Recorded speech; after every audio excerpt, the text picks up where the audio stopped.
What is going on, guys? The boy coming to you once again with some 3D anatomy action, courtesy of anatomylane.com. Please visit their website, linked on the description box below.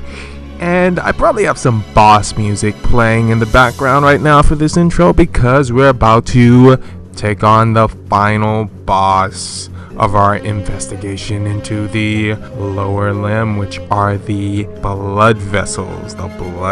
Now, don't get me wrong, there are a bunch of blood vessels, an unreasonable amount of blood vessels running all around the leg, but for our purposes, we're going to limit our discussion to some of the key or major players. We're not going to go into all those small blood vessels. And what's actually going to make it a little bit more simpler is that once we learn the arterial blood vessels, then it's going to be pretty easy to learn the major venous blood vessels because they sort of have usually the same name and they kind of lie a little bit adjacent to their arterial counterparts. So the main blood vessels that comes down the entire length of the body down to the limbs, the lower limbs, is the descending aorta. And you can't really see it here, but around the pelvic region it splits off into two branches called the common iliac artery. So there are two of them. There's one on the right and one on the left, each providing blood and oxygen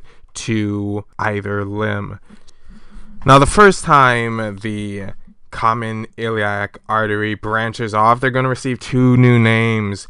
They're going to be the internal and external iliac arteries. Now, the internal iliac artery is not seen here, but it kind of runs from this little stub right here. The internal iliac artery is going to branch off from the stub, and it's mostly going to sit around the pelvic region, providing blood to muscles such as the gluteal muscles and the obturator.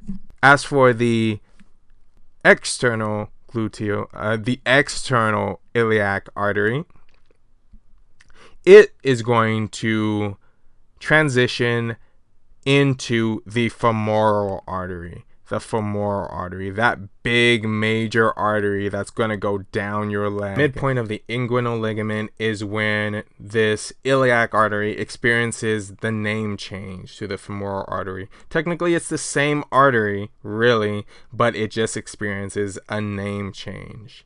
And this femoral artery runs down the side of the thigh and it sort of sits on the adductor muscles. You remember this as the pectineus, and then the adductor brevis, and then adductor longus, and behind all of that is the adductor magnus. So as the artery runs down, it has branches. It's the main artery, but smaller arteries branch off from it, and one big major branch is going to be called the deep femoral artery of the thigh, and then that has its own branches as well. And so a lot of the blood that is being supplied to the thigh muscles are going to be from arteries that branch off of this deep femoral artery of the thigh. So the femoral artery is going to run all the way down the thigh, and it's going to insert into this little hole right here in this muscle, which is the adductor magnus. You remember the adductor magnus has this little gap in it where the femoral artery passes through from the anterior side, we're looking at the front, and it runs through this hole in the adductor magnus and then goes to the posterior side. And if you remember, this gap is called the adductor hiatus. So the femoral artery passes down the leg and through the adductor hiatus. And as you can see, there's a color change here, which actually indicates another name change. After it passes through the adductor hiatus, this is no longer called the femoral artery. What it's called now is the popliteal artery, and that is a consequence of it hugging sort of against this area right here of the femur, which is called the popliteal surface. The femoral artery changes from the iliac artery to the femoral artery to the popliteal artery, but it's all the same artery. The change from the iliac artery to the femoral artery occurs at the inguinal ligament, and then the name change from femoral artery to popliteal artery occurs at the adductor hiatus of the adductor magnus. So after it runs through the adductor hiatus, the popliteal artery, as it's now called, runs in between these two condyles. Remember, they're called the condyles. So this is where it gets a little bit complicated, because there's going to be some pretty important branching that goes on here. First, there's going to be branching in from the popliteal artery to the anterior tibial artery. And as you can probably figure out, this artery runs along the anterior side of the tibia. So you can probably guess that there's going to be also a posterior tibial artery. If there's an anterior tibial artery, there has to be probably a posterior tibial artery. And that does happen, but unlike the anterior tibial artery, the posterior tibial artery results from a split of the popliteal artery into the posterior tibial artery and then the fibular artery. So the fibular artery is solely on the back of the leg. The fibular artery is in the back of the leg, as opposed to the tibial artery, which has one branch that goes anteriorly and another branch that goes posteriorly. And the posterior branch is a result of the split between the popliteal artery, or as it's called now, the tibio-peroneal trunk. Peroneal because that's another name for fibular, peroneal, fibular. So it's called the tibio-peroneal trunk, and it's called that because it splits into the posterior tibial artery and also the fibular or peroneal artery. From the anterior tibial artery, remember the anterior artery, tibial artery comes from the front, it's anterior. When it gets to the foot around the talus, that's when it transitions into the artery of the foot called the Dorsalis Pedis. Dorsalis Pedis because it's on the dorsal side as opposed to the plantar side. And pedis, you can just think you use your foot to pedal. So now that we understand what happens in the anterior side, the anterior tibial artery goes down to the Dorsalis Pedis artery, unseen right here. We need to go back and figure out what happened to these posterior tibial arteries and the fibular artery. Well, let's start with the fibular artery. Fibular artery pretty much goes all the way down to the and starts hugging on the calcaneus. And that's pretty much the deal with the, and it does have some branches going around doing a whole bunch of different things, but it kind of sort of just tapers off around the foot. Now the posterior tibial artery is a little bit more interesting. It branches one more time to two significant branches.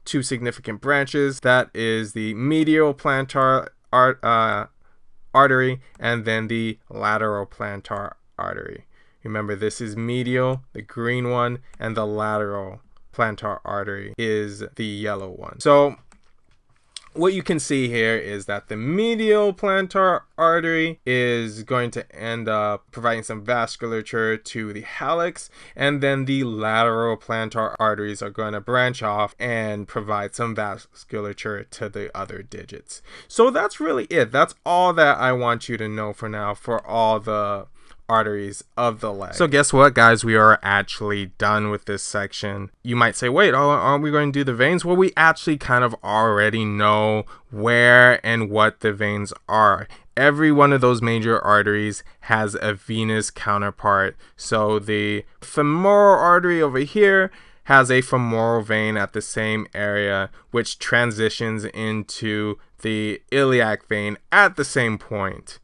Likewise, down near the patella, you're going to have the popliteal vein around here, transitioning into the femoral vein, ascending upward. But that's it, guys. We're really done. The final things, although I do want to draw your attention to, are the superficial veins here. The superficial veins that are going to carry blood from the superficial portions of your body back into those deep veins that will be returning the blood to the heart. And there are going to be two main systems here. We're going to have the small or lesser saphenous veins, and we're going to have the greater saphenous veins.